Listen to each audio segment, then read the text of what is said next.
لو عايز تعمل سي في احترافي بنظام الاي تي اس فده كل اللي هتحتاجه خطوه بخطوه عشان تعمل السي في. انا رحاب القديم ويب ديفلوبر. لو انت مهتم بالنوع ده من المحتوى اعمل لي لايك علشان اقدم فيديوز اكتر شبه دي. اول حاجه هنبدا بسيكشن السمري كده. ناس كتير بتعمل الغلطه دي اللي هي انها تبدا تتكلم في السمري عن نفسها كأن هي حاجه شخصيه، فبيقول لك انا باشونيت في الفرونت اند وبحبها وقد ايه بقى هو شخص شغوف بالمجال ده وما الى ذلك. الكلام ده كله غلط يا جماعه. ما ينفعش ان انت تكتب في السمري هنا حاجات شخصيه عن اللي انت بتحبه او اللي انت بتعمله. اختصارا اللي المفروض تكتبه هيكون مثلا years of experience، السنين بتاعه الخبره بتاعتك، المجال بتاع كذا، وبعدين تبدا توصف بقى بشكل مختصر كده ايه الحاجات اللي انت عملتها بالظبط. السمري المفروض يكون من 3 ل 4 سطور. اول حاجه هبطل اني اتكلم عن نفسي في صيغه ان انا بحب ايه وما بحبش ايه، فهكتب مثلا ويب ديفلوبر with وبعدين اكتب plus 1 year of experience in وابدا اتكلم عن الفيلد بتاعي. وبعدين ابدا اقول له انا اشتغلت على ايه. developing مثلا اتكلم عن المشاريع اللي احنا لسه متكلمين عليها زي مثلا اي كوميرس. ممكن اتكلم عن التكنولوجي اللي انا استخدمتها فاقول مثلا using react javascript. بعدين ابدا اتكلم عن باقي البروجكت. فمثلا النتيجه النهائيه هتكون شبه كده. بدل ما انا كاتبه هنا ان انا passionate وبحب ابني الويب سايتس وما الى ذلك هكون كاتبه التايتل بتاعي اهو رياكت ديفلوبر، سنين الخبره عندي اكتر من سنه خبره كفريلانس، كنت ببني ايه بالظبط اللي هو الاي كوميرس ويب سايتس باستخدام التكنولوجيز دي اللي هي رياكت وجافا سكريبت وتيلويند.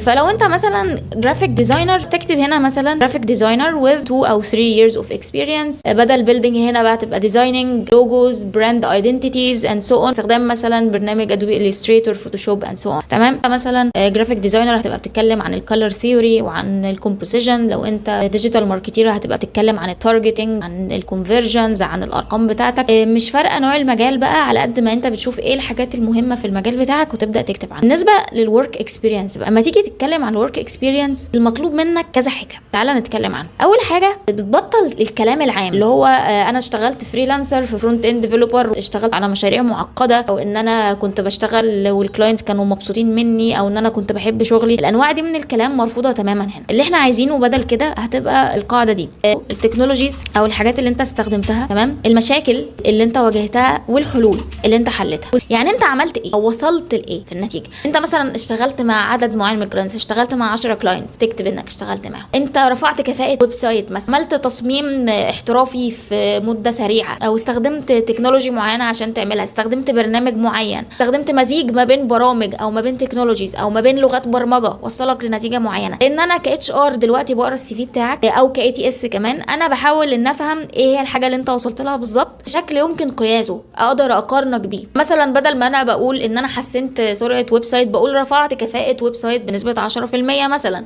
بحسبها ازاي بقى النسب والحاجات دي؟ تكون بالتقريب. يعني مش كل حاجه في الدنيا ليها ارقام. لو في حاجه ليها ارقام او تقدر انك تقيسها بشكل تقريبي، يعني مثلا الويب سايت كان بيحمل في 10 دقائق فبقى بيحمل في 5، كده انت رفعت الكفاءه 100% تقريبا. اكتب هشيل كلمه اي خالص، هشيل حرف الاي، اخليها ديفلوب اي كوميرس ويب سايت، واقول مثلا كان من ضمنه ايه الحاجات اللي كانت معموله جواه، انكلودنج مثلا برودكت ليستنج اللي هي عرض المنتجات، بارت هي السله، ريوزابل يو اي او ريوزابل كومبوننت، كونسيف يو اي. تمام. زي ما انت شايف كده، او كتبت في سطر حرفيا او في سطر ونص ايه اللي انا عملته بالظبط في الاي كوميرس ويب سايت. يعني تحاول ان البوليت بوينتس بتاعتك تكون من 3 ل 4، تركز انه كله يكون مكتوب بنفس الستراكشر او نفس الطريقه. كام رول كمان بقى نتكلم عنهم في النقطه دي. ما ينفعش يكون في غلط في الجرامر، ما ينفعش يكون في غلط في الافعال، ما ينفعش يكون في غلط في الكلمات، ما ينفعش يكون في غلط في البنكشويشن، زائد ان في مشكله مثلا هنا زي ما انت شايف الخط ده مش متناسب مع الخط ده، يعني دي كده اكبر منهم كله، دي المفروض تبقى 10 اهي. التنسيق يا جماعه، يعني اهتم بالتنسيق بتاع السي في. هنا مثلا كلمه اكسبيرينس مكتوبه غلط واضحه قدامك، يعني لو على اي برنامج وورد او اي حاجه تانية هتلاقي ان في غلطات. الاخطاء الاملائيه دي تشتت العين وبتعمل مشاكل، اي تي اس بيرفضها. ده اسم مؤسسه فعادي ان هو يكون مش متقبله، يعني دي مش مشكله. لكن انت تتاكد ان مفيش اي اخطاء، مش اي تكرار من الكلمات. يعني ما الاقيش ورك دي كل شويه وركت.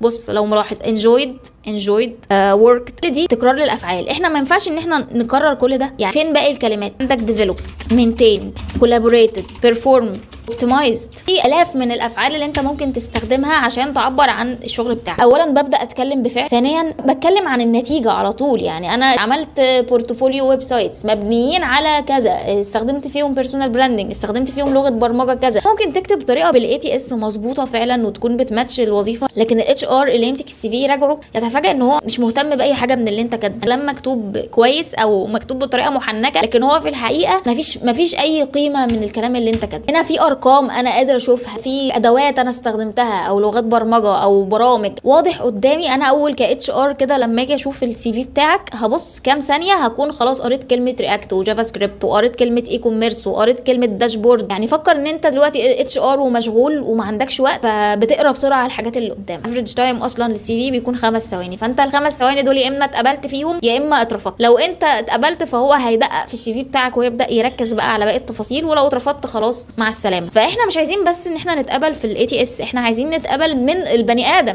اللي قدامنا. يعني انت يا فرحتي عديت من الاي تي اس وما عدتش من البني ادم اللي وصل له السي في الاخر. بعت للتشات جي بي تي عشان احنا مش هنقدر ان احنا نكتب كل ده لوحدنا. يعني كل مره انا هاخد له الوصف او هكتب له الوصف بتاع المشروع وهقول له make a description for the e-commerce ويب سايت، واقول له ان هو يبقى ATS friendly، اقول له انه using برضو ال ATS keywords for، واقول له اسم الوظيفه اللي هي React developer مثلا، اسم الدوله اللي انت بتقدم عليها. لو تشات جي بي تي عنده معلومات عندك اوريدي فاستخدم المعلومات دي، هقول له استخدم معلوماتي عن الاي كوميرس ويب سايت. طب همسح ده لان دي معلومات، يعني هو اوريدي عنده معلومات عندي. هو يعني الراجل ما غلطش، هو كتب الموضوع اهو، بس انا كنت مستخدمه HTML و CSS وجافا سكريبت بس في المشروع ده. دي تفاصيل غلط. تاني حاجه ان هو ما اتكلمش عن الفانكشناليتيز ولا كتب الميجرابل اوتكم. في نفس الوقت انا عايزاه يستخدم البيزنس منتاليتي مش بس الكودنج منتاليتي، لان انا مهتمه اني افهم الشركات ان عندي جزء من الخبره في البيزنس نفسه المفروض يشتغل ازاي، مش بس ان هو عملت ايه كديفلوبر.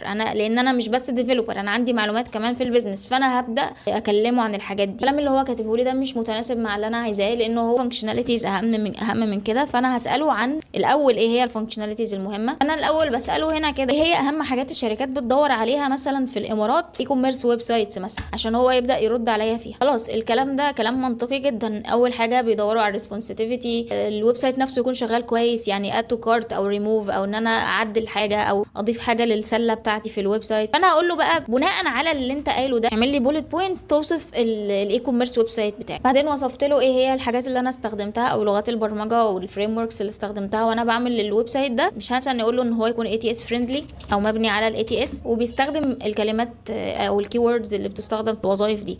لو انتوا شايفين معايا الفرق هنا، بدا يتكلم عن RESTful API ويستخدم التكنولوجيز بالظبط اللي انا استخدمتها، حاطط كيوردز زي performance optimization وclean architecture maintainable وscalable code. يعني لو انت مبرمج هتكون فاهم ان الكلمات دي مستخدمه طول الوقت تقريبا في الجوب ديسكريبشن. فاحنا كده استخدمنا الكيوردز فعلا اللي موجوده وحطينا النتائج او الحاجات اللي انا وصلت لها. لو انا كمان عايزه اخليه احسن هقول له use measurable outcome. يعني زي ما انتم شايفين انا مش بستخدم تشات جي بي تي مثلا في مرحله واحده، انا بستخدمه تقريبا طول الوقت. بس الطرق دي بقى هو دلوقتي طلع لي طريقتين. مش كل حاجه من دول محتاجه ان هي تتقاس بنتيجه مثلا او فيها رقم ان انا اقيسها بيه. فانا لو ببص على ده مثلا وانا اتش ار احس ان انا اللي قدامي ده في كذب كتير، فمش بالضروره ان استخدم كل دول. لو هي في حاجه فعلا حقيقيه زي مثلا كليك ثرو بيهيفير مثلا دي زادت 20%، تمام، دي حاجه ملموسه واقدر ان انا اضيفها، خلاص هضيفها. لو هي حقيقيه فعلا واقدر اثبتها هضيفها. غير كده مفيش داعي ان اخلي السي في بتاعي كله عباره عن 20% كذا و50% كذا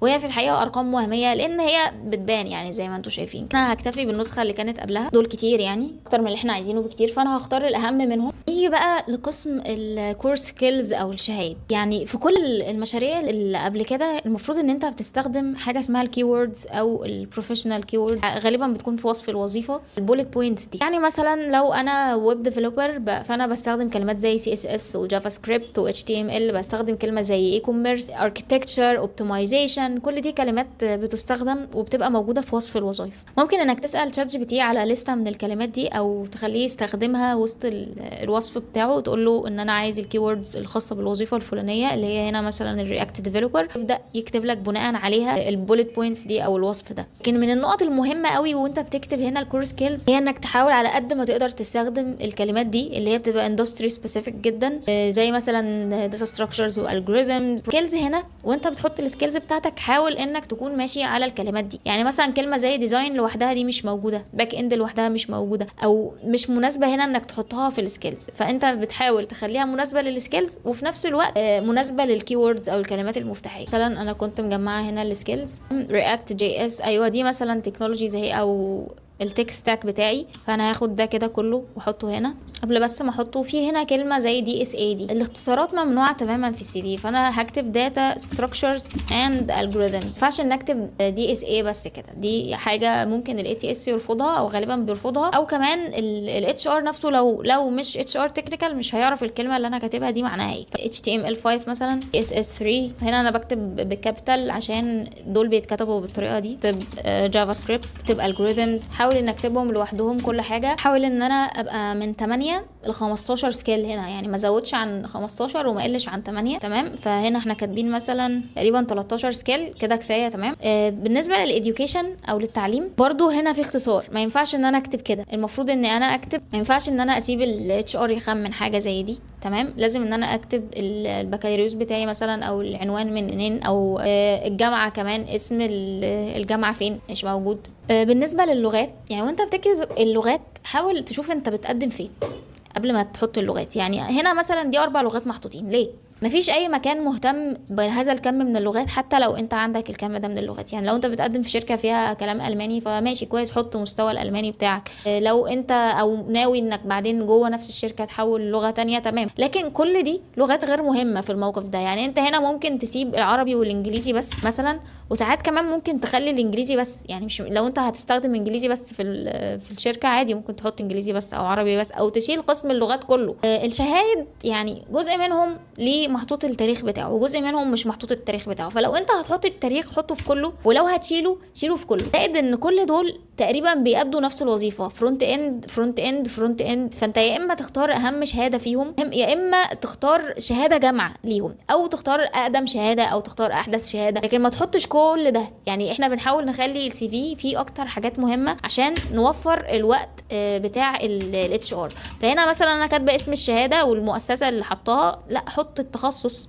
اللي انت واخده او الشهاده مديهولك، كده الموضوع واضح بشكل اكبر بكتير. تكتب اسم المؤسسه صح، يعني ما يكونش اسم المؤسسه فيه حروف كابيتال وانت كاتبهولي بالسمول او تمام. هنا فول ستاك كده تمام. لو انا حابب احط الشهادات بتاعتي او ممكن احط جنبها التاريخ او ما احطوش، مش دي النقطه المهمه يعني، لكن الاهم ان انا يبقى واضح السي في بتاعي كله. يعني زي ما انتم شايفين اتغير ازاي ما بين النسخه الاولانيه والثانيه. ما انساش ان انا هنا احط لينكد ان بتاعي. لو انا مبرمج فبحط لينك الجيت هاب بتاعي، ضروري ان انا احط جيت هاب. لو انا مش مبرمج بحط لينك البيهانس او لينك البورتفوليو بتاعي او لينك الجوجل درايف، ايا كان الحاجه اللي انا حاطه عليها الشغل بتاعي. رقم التليفون يكون شغال، يا ريت يكون الرقم اللي عليه واتساب عشان لو حد هيبعت لك عليه. فاوفر اول انت بتركز على ايه؟ على ان يكون في تناسق. انا مثلا دي المفروض تنزل كده، ان يكون في تناسق في السي في كله عندي. يعني خليني اقلل لك الحجم كده شويه. ده السي في واضح، الحاجات اللي انا عملتها واضحه، مش طويل قوي ولا قصير قوي، بيوضح لي انا بعمل ايه بالظبط في حياتي. كل ارقامي وعناويني وايميلاتي سهله والوصول ليها واضح. هنا اسمي واضح، مفيش صوره ومفيش الوان، مفيش اي حاجه تشتتني، مفيش اي حاجه بيرسونال او شخصيه. هنا انا كاتبه الخبره بتاعتي فعليا في جملتين عشان لو حد عايز يقرا يفهم السي في ده كله. التفصيل اللي جاي ده هيكون عباره عن ايه يكون اراه هنا. حطيت الكلمات اللي انا المشهوره في المجال بتاعي او الحاجات اللي انا المفروض اكون قادره ان استخدمها، كلمات زي يو اي يو اكس رياكت جافا سكريبت، كلمات لغات البرمجه اللي انا بعملها. حطيت المشاريع بتاعتي من الاهم فالاقل اهميه. يعني حتى ممكن كمان اخلي الداشبورد ده فوق، ممكن احط تواريخ هنا للبروجكتس دي. بستخدم كي ووردز وانا بكتب الكلمات، بستخدم ميجرابل اوتكم او نتيجه واضحه انا وصلت لايه وعملت ايه، مش كلام عشوائي وعام. السكيلز حطيت فيهم من 8 ل 15، ما بزودش اكتر من كده. البوليت بوينتس بخليهم من 3 ل 5 بحد اقصى، او 4 يفضل كمان. التعليم بتاعي واضح، سنه البدايه وسنه النهايه، المكان، المؤسسه، الشهادات بتاعتي باينه من المؤسسه اللي انا مديها لي، اسم الشهاده نفسها ايه. كمان ممكن احط التكنولوجيز اللي انا اخدتها فيها. يعني مثلا اكتب هنا رياكت وات ايفر، اكتب الحاجه اللي هي المهمه اللي موجوده او التك ستاك اللي موجود في الحاجه دي. مش بخلي في حاجه عشوائيه ولا حاجه اقصر من اللازم او اطول من اللازم. ما ينفعش انا مثلا اقدم على رول فرونت اند واكون كاتب هنا بايثون وكاتب لغات مالهاش دعوه بالموضوع. الموضوع، او كاتب سكيلز عشان انا فاكر انها مهمه، او كاتب الحاجات اللي هي مهمه بالنسبه لي. لازم يكون السي في بتاعي مهم للاتش ار، مهم للوظيفه اللي انا بقدم عليها، يستخدم الكلمات اللي في وصف الوظيفه بالطول بتاعه مناسب، الشكل بتاعه مناسب، كل ده عشان يعدي من الاي تي اس، ثم يعدي من الشخص كمان اللي بعد الاي تي اس. طبعا دي نسخه ابسط كمان من اللازم، في تفاصيل اكتر من كده بكتير يعني في الشغل بتاعي وفي حياتي، واتمنى تكون البوينتس وضحت. بس لو عجبكم الفيديو اعملوا له لايك وسبسكرايب. لو حابين فيديوهات اكتر من النوع ده عن الكارير يا ريت تكتبوا لي في الكومنتس ايه هي الحاجات اللي انتوا حابينها. عايزين حد يعمل لكم الاي تي اس سي في بنفسه، يكون خبره في الموضوع، سواء انا او حد من التيم اللي معايا، اكتبوا لي برده في الكومنتس كلمه سي في وانا هتواصل معاكم ان شاء الله في اسرع وقت.